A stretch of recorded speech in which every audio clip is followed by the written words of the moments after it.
Hey, Don here. Okay, well, we're going to go back and get back to work on the ASRock. And, oh yeah, I've got to go over here and close down my, let me switch mics right now. I have to mute one and unmute the other and all that stuff.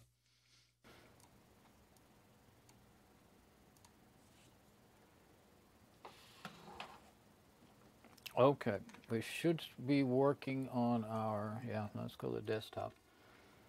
Working on our lapel mic. It's not near as good a sound as my SM58. Okay, my stream is good. Let's pause that. I forgot to do that and close. So let's see what happened there. It's actually not so bad right now. I saw that and it kind of got me to thinking, what is this, you know? If you're learning less from ads, well, I've never earned, I like have 3 cents or 15 cents or something in my deal, you know. Never earned anything from it. But they're doing this. They're saying I've got an email I got on one a while back, and it wasn't even, I wasn't saying anything negative about a product. I just happened to mention one that you can't get anymore. So, I don't know if, yeah, I want to see, it says, see the videos. They say videos like there's more than one that are, yeah, there is more than one. Oh, look at that. There's something up there that's coming up that's not even all showing. Videos are running limited or no ads due to content has been identified as not suitable for all advertisers. Well, I looked all into that before. Of Debane 8? What in the heck? There are no advertisers. You ever seen an advertisement for Debane or Broadcom Wi-Fi driver? There's absolutely nothing in that video that's negative about anything. So, you know, the other one, I didn't care. I thought I might even make the video private. This one here, the Leaning Tower Medicine Cups, it was just a silly thing I made and I didn't care anything about it. I ended up just leaving it. I didn't do anything, but you can request a review. But, you know, that's not what oh, there's more. There's a really old video, but that one is monetized. This is a stupid old thing. So I guess I'll put this in my, so I can find it again.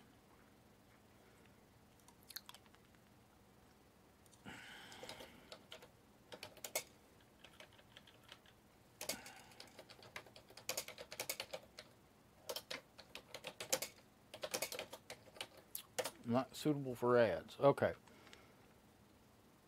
Yeah, 4 whole views, 10 views. I don't get a lot of views on my videos. Now, why would this one be short intro? Oh, those are my little intro videos I made.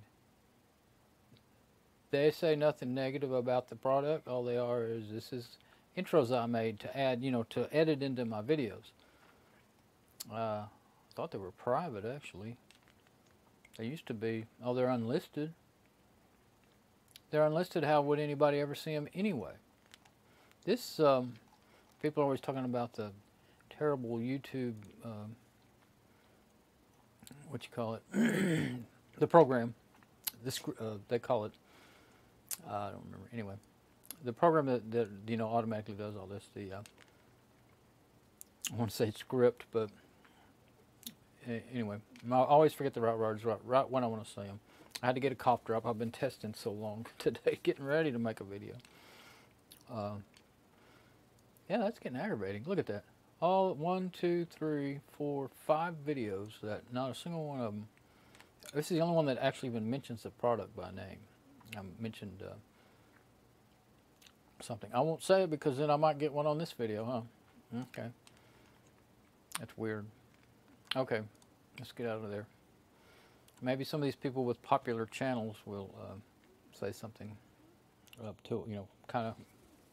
There's been some other things in the past, and some of the people with popular channels have, you know, a bunch of people, you know, started writing and getting on their forums and all this stuff, and they made some changes. But anyway, there's the ASRock. Got the side open. I don't have it plugged in or anything, and I haven't worked on it again because I had a bunch of other stuff coming, you know, getting in the way and everything. So, in a couple of 3 days. So let's see, the last thing I did was I was beginning to try to figure out why that my extra hard drive didn't, and I'm on wireless mic, so I can move around, do what I need to do. Okay, yeah, I've got a good signal. I've had it running so long, it was at 100, my phone, I'm using my phone. Let's see. Okay. Can't, oh, I'm sitting down, I can't show it. Let's see if I do this. Maybe it'll show up. Okay. One camera out of there. Okay, there it is. I found a little bag I had in the garage, and that you can wear around your waist. What do they call them? I forgot already. Fanny packs, is what they used to call them. Anyway, it'll hold. I have the phone in. I'm not going to show it. I made a video about it that I might actually publish, testing it and setting it up. A setup video. It's in there. Got the cable, you know, extra cable in there with it. It streams just fine, and the bag doesn't seem to interfere with the Wi-Fi signal or anything. So I have a wireless mic with a little, well, it's a lapel that was $9.99, and and it's working okay. You know, it's nothing like my Shure SM58 in sound-wise and all. Where is it? There it is. I have it. I should have it. Yeah, it's muted right now. I have to do that or I get a terrible echo, and it's the way this OBS Studio works. When I had to end up adding, I couldn't add another mic to the main like audio inputs. I had to add it to each channel separately. So if I want to mute it in every channel, I have to go to each channel and mute it in every channel. At least that's what's obvious. I mean, there may be some quick shortcuts you could custom do. I know you can do some custom shortcuts, and maybe I'll have to see about that. But anyway, I just wanted to get it going. So, and get going today. So let's go over there. Let's see. Yeah. But it's really, really nice being able to just move around. And, you know, it doesn't sound quite as good, but it's all right. It's clear. It still sounds like me. So, I've heard a lot worse. See, I can move around, get wherever I want. So, when I have my little wireless keyboard set up there, wireless keyboard and mouse. There's keyboards over there, right there. And the mouse, I just use it to switch my scenes when I'm over here. That helps a lot. So sometimes I like to be sit down. Sometimes I want to stand up to do things. So now I think I want to be sit down. So I guess I want to hook everything up. Let me get my multimeter out. I wasn't sure. I was working so hard at trying to get everything work right, figure out how to not have, you know, an echo and all that. I hadn't even thought much about how to work on the machine. That's the whole point here. I was making the videos ends up sometimes. I swear, probably tonight, especially as long as it took me, I probably will have done setup twice as long, audio and video setup twice as long as I will get to work on this. Takes a lot of time sometimes. Sometimes you can just grab the camera and go pretty quickly. Well, that's the thing, is I've added extra mics and all that stuff. So this one you can, some of them they just want to come on as soon as you plug them in. So you want to plug it in last, but this one won't do that to you. So I'm plugging the audio. Plug that in. Now I'm going to plug in my my KVM switch. The USB and the video, so then I can switch over to it. That makes it, when I have to do that, that's when I can't see what's on my scene over here. I can only see one, you know, machine at a time. But I can. That's okay. I mean, that's just the way it is. It's nice to have the KVM switch. Oh, this machine has a... I was looking for a machine that had a... That's a pretty new machine to have that. That's a fairly new motherboard, too. It has a... 1394? No. That's Firewire. Serial. I believe it's a serial port. Yeah, I think that would work. I can't remember for sure, but for my V-amp, you can plug the V-amp into a computer, And there's a control application where you can change the settings with the computer. That'd be a lot easier than trying to match the buttons in the right sequence and all that stuff. And anyway, I was looking around. I couldn't remember which ones had what. Finally gave up. Of course, I couldn't use this one anyway. It's not running. I mean, not working properly. But that's probably too far. That'll probably be to where I might actually be able to see it myself. And if the light doesn't turn that and reflect it too bad, maybe I'll be able to. What I'm going to try to do is do a voltage test on these connectors and see. I don't remember if I already did that or not, so I'm going to try and do that. Let's see. I guess I should put something. Nothing will boot. Yeah, let's try to boot it to PartyMagic or something. That's the other thing I want to do. Let me get my. Yeah, that'll do. Put my little USB stick in here. And this one actually has, I don't know, just side thought. Well, I can't show it, but I don't have a camera aiming at it. It has some actual SD, SD card readers, different types. 1, 2, 3, 4. But none of them work. I believe they were shorted. It was shorted out and ruined before I got it. It doesn't work, and I have it plugged in to this new motherboard. So I don't know. I really don't know for sure. I don't if it was shorted out. Well, I think it has some circuitry of its own. Yeah, it does. I think I looked at it. Yeah, so it could be shorted out within itself. Because I think I have it plugged in right. I think it just plugs into the. There it is. Yeah, I'm pretty sure I have it plugged in right. It's a USB header is what it is. So it's really kind of, I guess, just a converter to like turn it into the type of signal that a USB would be sending, you know. So anyway, left that on. Oh, I need to put it on the right. I won't be able to see. Now this is where I won't be able to see what I'm doing. Oh, I must have made that camera go crazy. I must have pushed off on the bed. Still going to be the best camera to use right now. Okay, so switch my KVM switch, and that way I can see it booting up. I wonder if I should do. Let's see. This is cam 1. Cam 1 in the desktop won't help on here. That's the desktop of the Lenovo Wi-Fi. So, yeah, oh, but you can see it. That's right, you can see it up there. Okay. So yeah, I can just do that. That's the best I can really do at this point. As far as showing what's going on the screen. I would have to move a camera around. That's what I was doing before when I thought it was going to boot. I can do that quickly, so if I need to, I will. Grab that camera too and put it over here on the desk. So,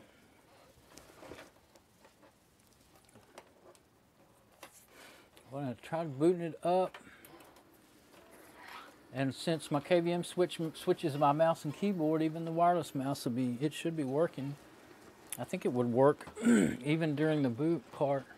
And I have the regular PS2 over here to my left on the bed, so I can, if I needed to, you know, get into the BIOS or anything, I can do that to get it to boot. I think it's just going to boot. Yeah, good deal.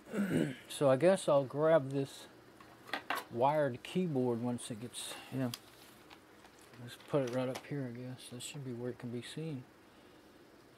What I want is Linux. Yeah, because PartyMagic can test hard drives. You know, if but it wasn't showing. I've already done this before, and it wasn't showing up. 2013 i486. I'll do PartyMagic 2013, and then I should be able to test the power. Default 32-bit runs from RAM. Default 64. I think last time I did 64. This is a 64-bit system. I mean, it'll go either way, of course, but seems like maybe something worked better that way on this machine last time.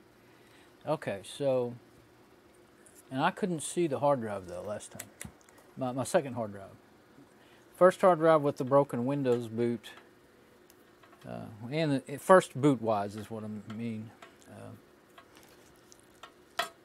It shows up just fine. I don't like my cables tangled, so I tangle them up more trying to untangle them. That's always fun. Okay. Yeah, I won't know whether or not the multimeter is going to show up. I won't know if, I guess I didn't really look. I should have, you know, a minute ago I didn't think to look. So I don't know if it's showing up or not, but it's aimed towards the camera. Forgot which hard drive is which. I think, okay. Sure seems to be. It's really hard to hit that stuff sometimes.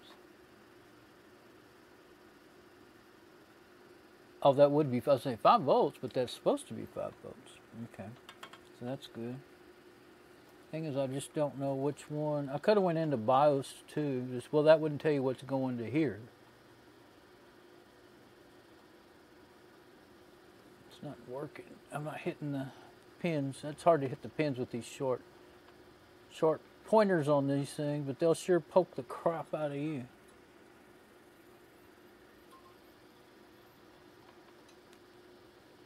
I heard that hard drive make a little noise. Huh. I think I'm on the hard drive that doesn't work.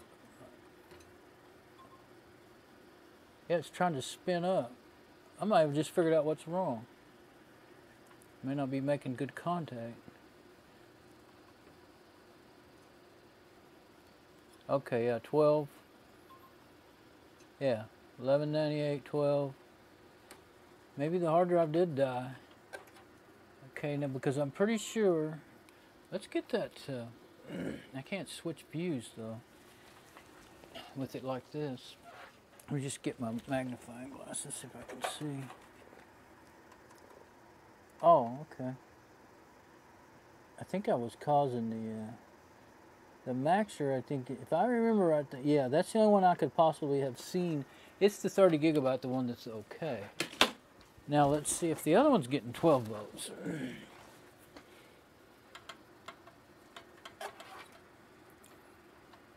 Oh.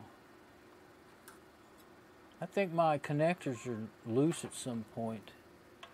I hear one of these hard drives spinning up and then going down. With me fooling with it here.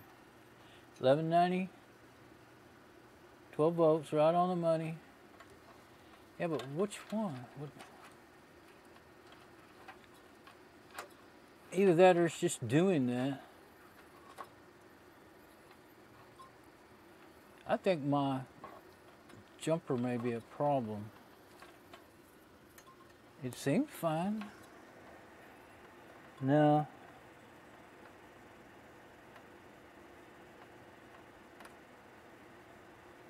It's not doing it now. But when I move the wiring, I hear. No, you know, it sounds like a bad hard drive. I don't think my wiring, I mean, it doesn't feel like it's loose. Of course, one of these connectors could be bad here, but let's just, I'll just stay right over here and look at disk health right quick. Turn that off.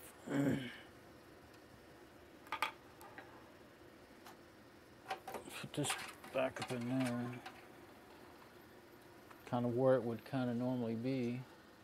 Is it app gonna come up?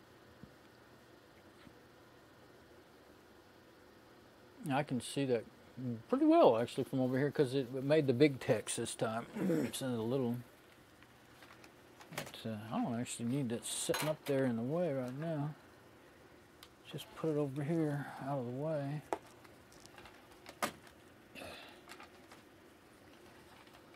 That didn't open up. I don't know, either it didn't open up. There it goes. I just didn't get it. Maxter. Oh, okay. I think I made it show up. ST.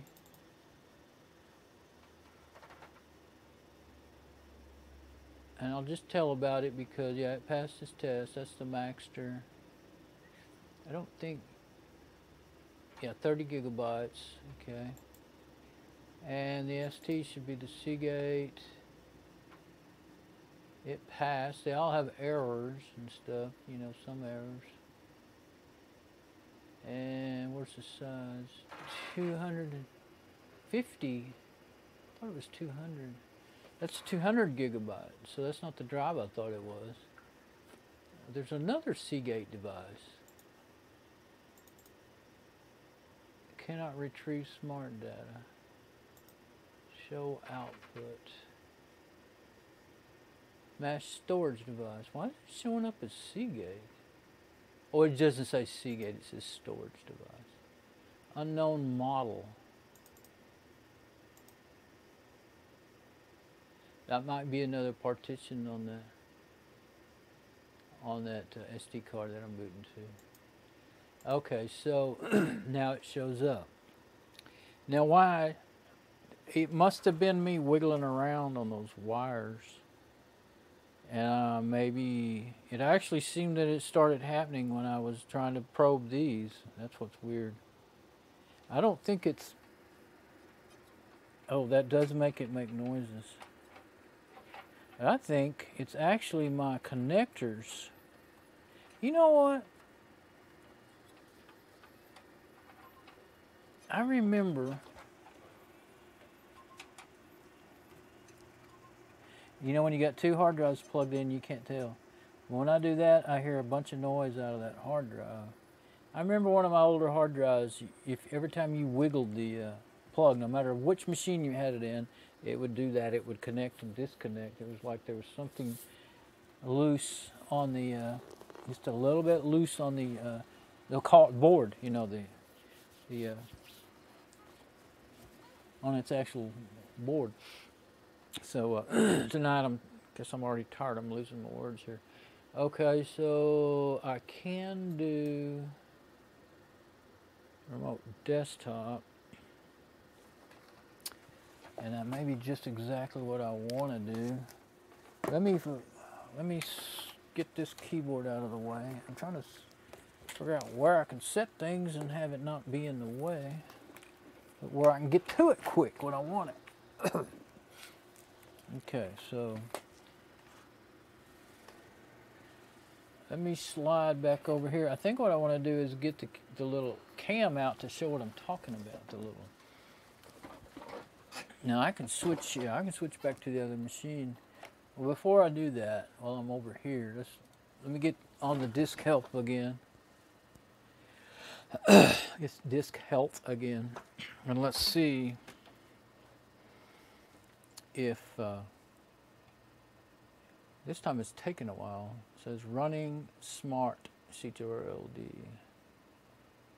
A while ago it was fast, huh? Hit cancel. Now it says aborting. Don't know. I could have got it to turn off. No, they're all still. Wait. Looks like it's gone now. The ability to read it. Yeah, that's a 30 gigabyte. And it's okay. And the other one, it just says unknown model now. Yes. So it can't read it good now. Okay, let's see. Now I hear it making noise. I'd probably have to close the app and open it back up. So I'm going to see if I can leave it running, see if I can get my remote desktop up and running. But first I want to show exactly what it is I'm talking about. Alright, now I'm going to switch to the, let's try the Cam 2. Oh, that's Cam 2. It needs to be Cam 1. So let's just go to the endoscope. It's just hanging down here. Okay, I can't. I've got the way I've got it. Oh, well, I can get it out from